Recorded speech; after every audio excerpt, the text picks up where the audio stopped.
Talking about my arsenal, we're going to go into another one of my guns. So this is probably one of my prized possessions as far as airsoft guns goes. This is my HK53, or if you're familiar with the civilian variant, it's a C93 pistol. But so this actually started out as the classic Army 53 or the CA53. Had a full stock on it and a regular like MP5 foregrip. Now, to be correct, it's not really an HK53 because this gas tube, everything would be just a little bit longer, about up here actually. But I bought the gun so I could design this little compact, little 8-inch barrel gun. I really like the 5.56 style HK platforms, but I bought it as a, way back when, and slowly was able to piece it together and build what I wanted. I bought an actual German stock, so this is a real German stock. But it locks in pretty well. I had to do a lot of shaving and filing and everything in the back. Actually, you can probably see some of the scour marks where I kind of had to cut into this thing. Had to put it on a grind wheel and everything to be able to get the stock to be able to line up on the back of the receiver. But you know what? I got it to work, so I'm pretty happy. Put a little G&G HK mount, which I'm realizing now needs to be tightened down a little bit.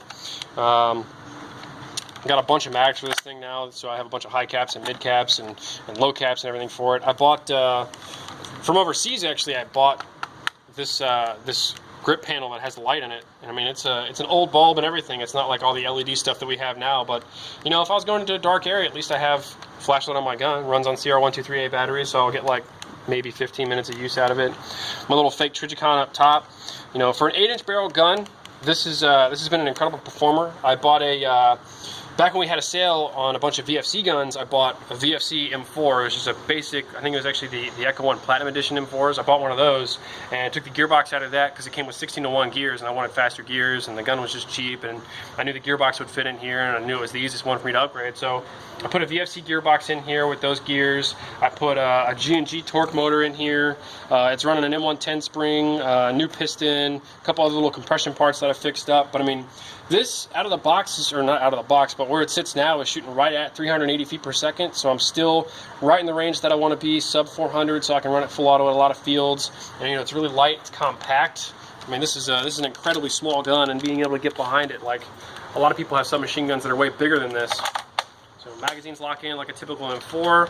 Got my nice little HK slap. It's got a little cog style hop up on the inside, which is pretty cool. So, but this gun's been through a lot. Kind of hear it creak around a little bit. But yeah, this is a prized possession of mine. I got it to the point where I only run on 11.1s. I used to run on 7.4s, but I was like, screw it.